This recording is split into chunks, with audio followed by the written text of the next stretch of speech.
हाँ जी, बजट आज पेश हुआ है और जो हेडलाइंस बजट की आ रही हैं वो बहुत हमारे लिए एक खुशनुमा माहौल पैदा करती हैं क्योंकि ये बजट बेसिकली जो है वो अन्नदाता के ऊपर, गरीब के ऊपर, युवा के ऊपर और खासकर नारी के ऊपर जो है वो फोकस हो रहा है। और इसमें जो मैं देख रही थी कि मेडिकल के ऊपर ये बजट ने जो है बहुत फोकस किया है, जैसे बहुत सारे मेडिकल कॉलेज खुलेंगे, उनकी सीट्स बढ़ाई जाएंगी और इसके साथ डिजिटलाइजेशन के ऊपर भी बहुत ज्यादा जोर दिया गया है।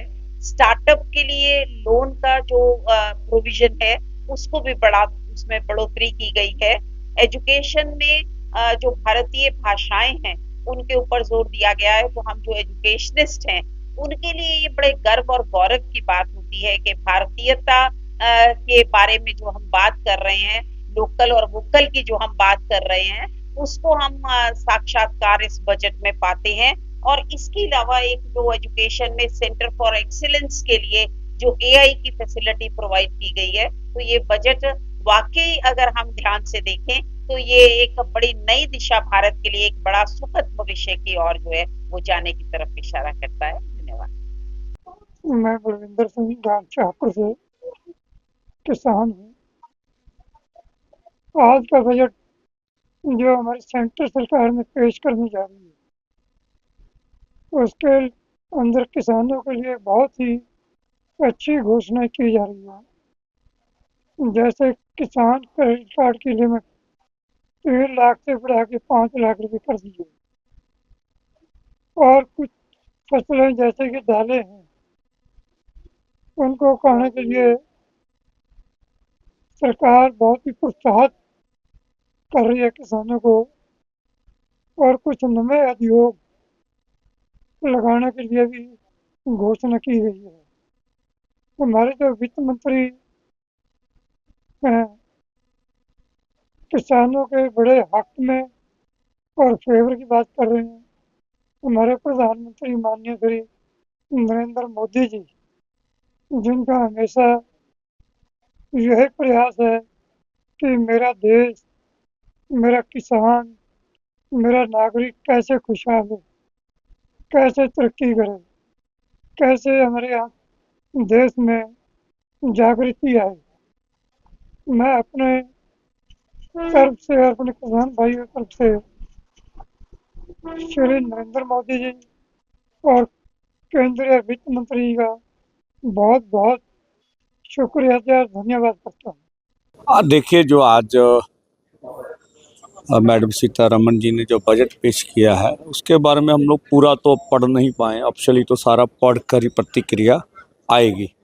जो मीडिया में आ रहा है, जो कुछ भी सरकार दावे कर रही है, दुख है इस बात का। हम जो मांग रहे थे भी जितनी भी जीडीपी जितना बजट है उसमें से 65 से 70% किसान खेती पर निर्भर है, देश की आबादी, उस हिसाब से हमें बजट दिया जाए, उसकी मुझे कोई खबर दिख नहीं रही है।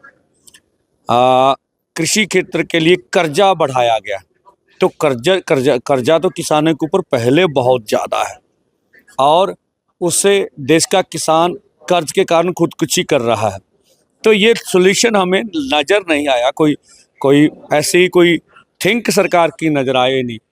बहुत सारी जगहों पे बोल रहे हैं किसान को दालों को लेकर आत्मनिर्भर करेंगे, तो हमारी मांग ही आ गई ना कि अगर दालों की खरीद पूरे देश भर में एमएसपी पे हो, उसका लीगल गारंटी कानून बने, तभी दालों को लेकर तेल बीजों पर लेकर देश आत्मनिर्भर हो सकता है, ऐसी बात नहीं।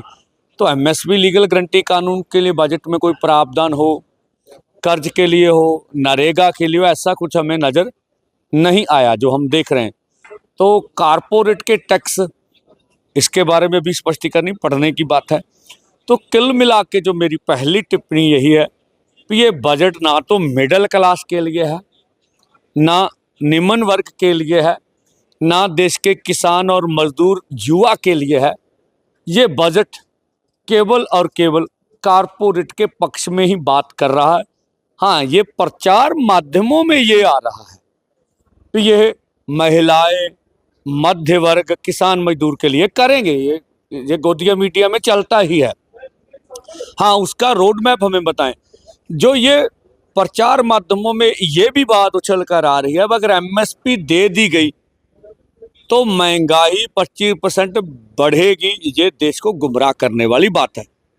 23 रुपये गेहूं बिकी मंडी में। अभी जो कॉरपोरेट के बड़े मॉल्स हैं, जैसे चेप्टो कंपनी ले ली, आटा 45 रुपए में बिक रहा बड़े मॉल्स के ऊपर। तो महंगाई कौन कर रहा है, ये सवाल करें। तो मुझे लगता है ये देश के किसान मजदूर के लिए निराशा वाला बजट है। फिर भी हतमी कल बताएंगे हम।